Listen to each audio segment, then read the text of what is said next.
Olá, tudo bem, pessoal? Estamos mais uma vez aqui para gravar um vídeo sobre a literatura do Antigo Testamento.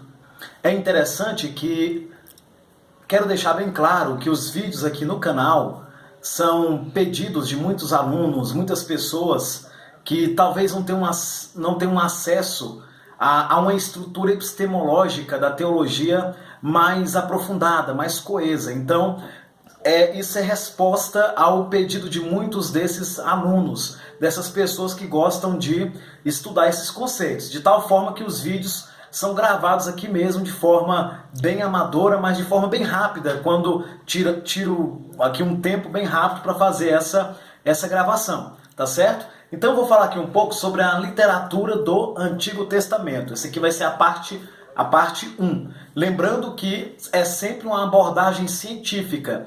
Para quem não me conhece, sou professor Edifran Júnior, sou bacharel em teologia, tenho especialização em psicanálise, exegese do Antigo Testamento e do Novo Testamento, também em docência no ensino superior e tenho licenciatura plena em História, também com o mestrado, sou mestre em Teologia Bíblica e fazemos também, quase concluindo, o mestrado em Ciências da Religião.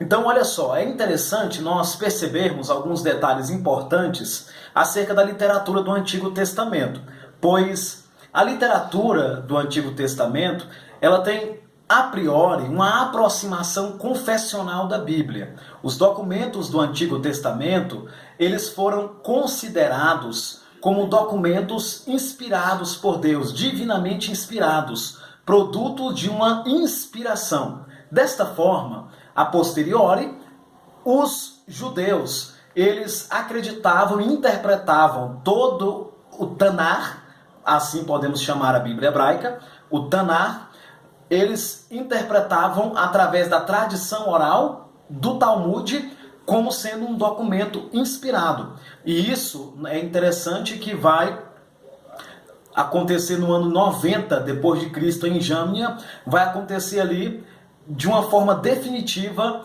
o estabelecimento, a confirmação do cânon da Bíblia hebraica. Logo que sabemos que o Antigo Testamento, o cânon em si, ele recebeu ali já o aval de alguns sacerdotes, conforme a tradição judaica, o sacerdote Esdras foi um dele, ali no século 5/6, muitos outros sacerdotes estarão fazendo aí do aval aos livros que temos no momento, porém sabemos de forma definitiva que no ano 90 em Jâmnia é que vai acontecer aí essa formulação do cânon hebraico. Agora, dentro de uma abordagem cristã, o cristianismo ele estará da mesma forma interpretando a Bíblia hebraica em uma perspectiva cristã, ou seja, dos livros neotestamentários, e nessa perspectiva cristã desses livros neotestamentários, é interessante que a Bíblia ela vai ser interpretada como também o Antigo Testamento e o Novo sendo divinamente inspirado na perspectiva cristã, só que ela vai ser interpretada pela tradição dos pais da igreja. Aquilo que é decidido em concílio por um grupo de estudiosos, religiosos, e que tiveram acesso a manuscritos muito problemáticos, poderíamos dizer assim, pelo fato deles serem bastante amadores durante as suas escritas.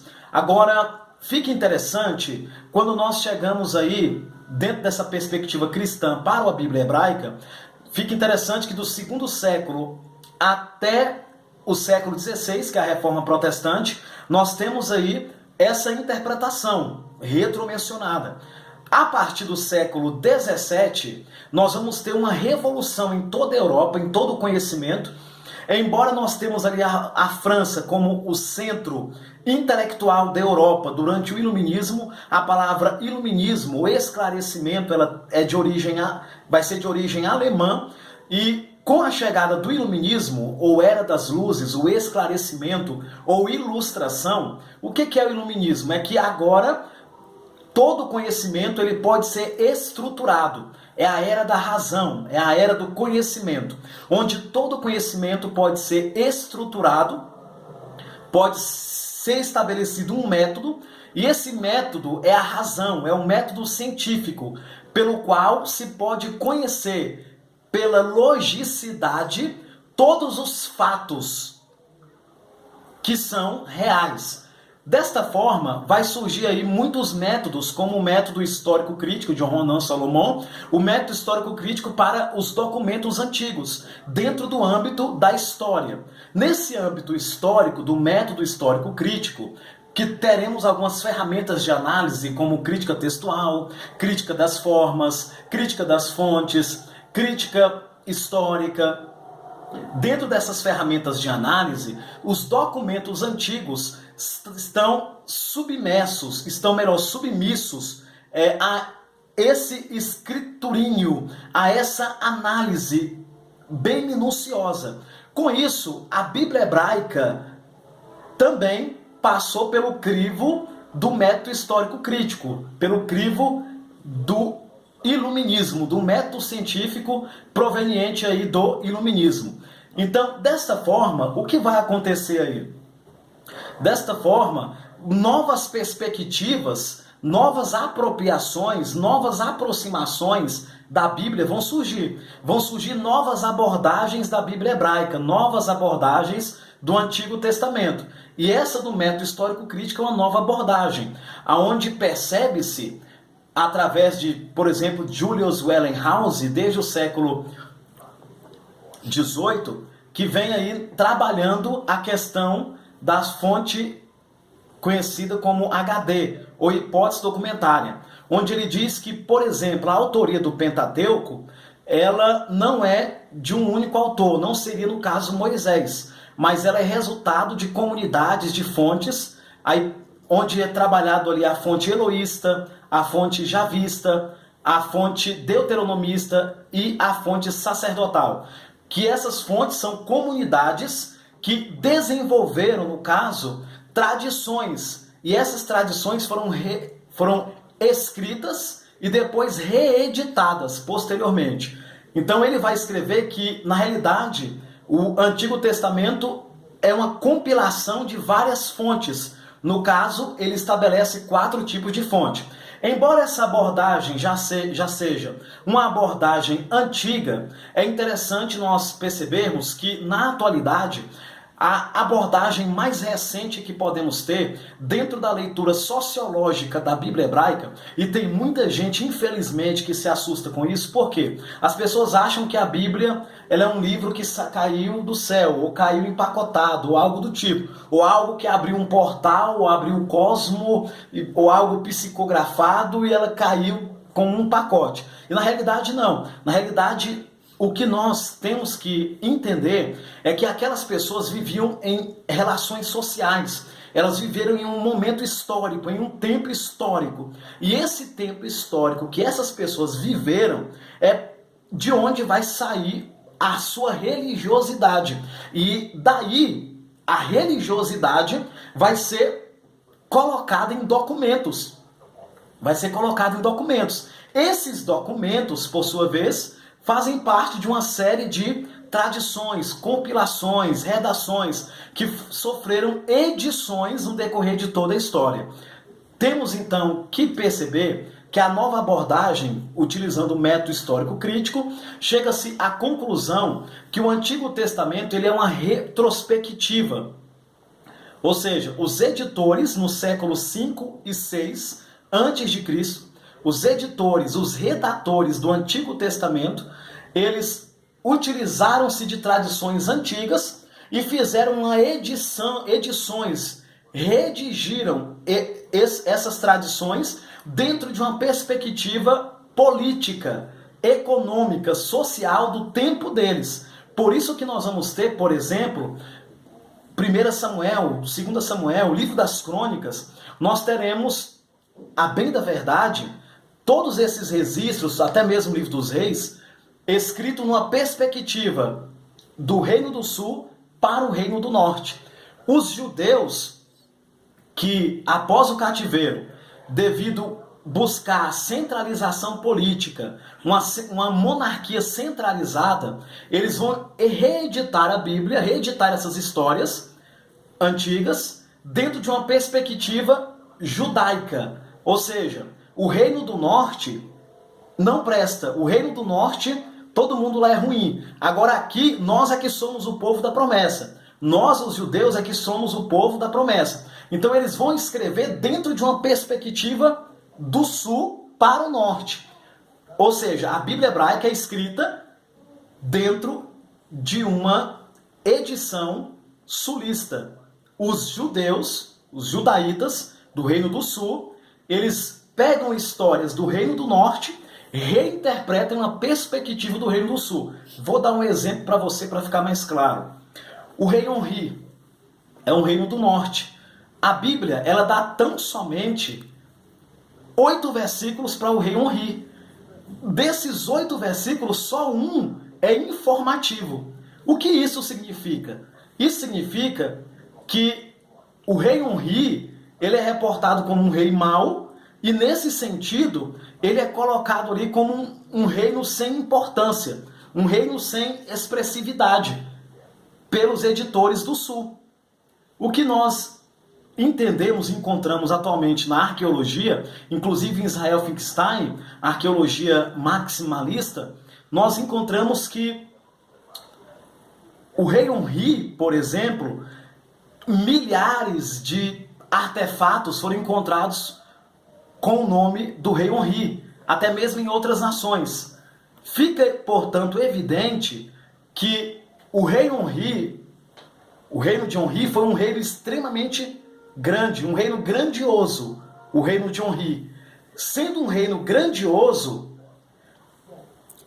como os editores da Bíblia vieram do Reino do Sul, eles pegaram a figura de Onri e projetaram em Salomão, dizendo que o reino enorme e grande que fez alianças políticas foi o reino de Salomão. Porém, nós não encontramos artefatos arqueológicos, absolutamente nada que comprove que o reino de Salomão é que foi esse reino totalmente gigante.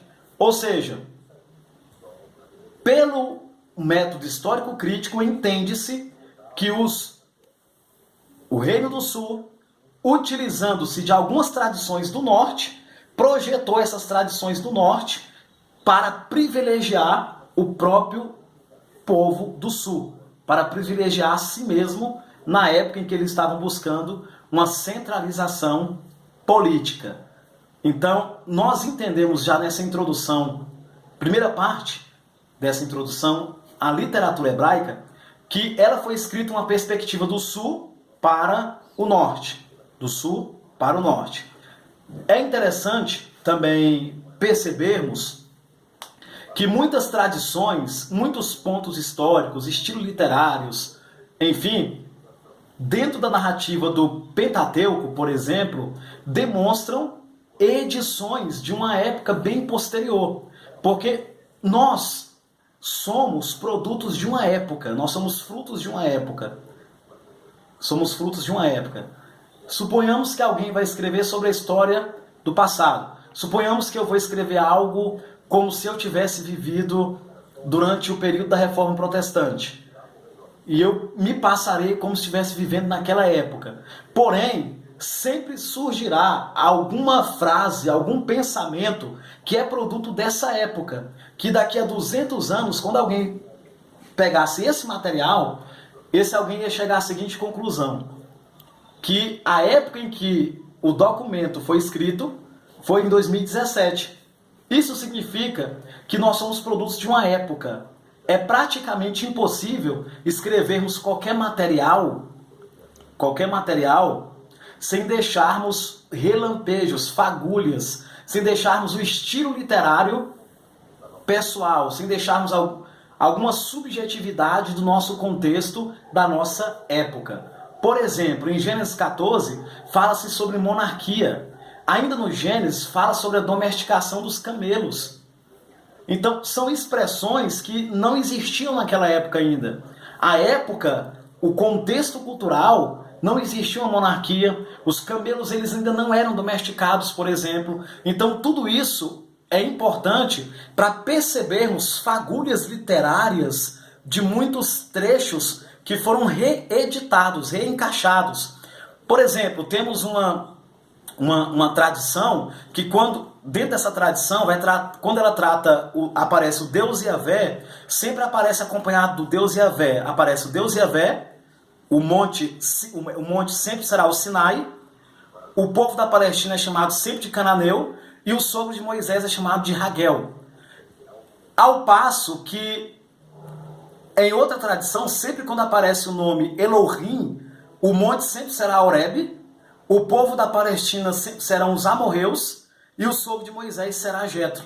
Então nós percebemos essas estruturas que foram reeditadas e montadas. São tradições antigas, porém que receberam uma reedição no século V ou VI, dentro de uma perspectiva judaíta, para privilegiar o Reino do Sul, que estaria ali novamente levantando uma monarquia pós-cativeiro para ir reestruturando seu povo e suas comunidades. Para isso, a religião sempre é utilizada para centralizar, para fortificar uma política. A religião, ela unifica uma nação. Então, desta forma, foi utilizado aí, dentro dessa introdução que estamos dando aqui, literatura da Bíblia Hebraica, parte 1. Fica então, portanto, evidente nessa primeira parte que a Bíblia não teve, o Pentateuco, por exemplo, não teve só um único autor, mas sofreu várias reedições em várias épocas, sem falarmos ainda dos mitos e contramitos que encontramos no livro do Gênesis e em outras passagens do Antigo Testamento, que eu estarei falando no próximo vídeo, sobre os mitos da Bíblia, contramitos da Bíblia e mais uma série de fatores religiosos. Fica aí, portanto, este vídeo dentro dessa abordagem científica para a Bíblia hebraica. Até a próxima!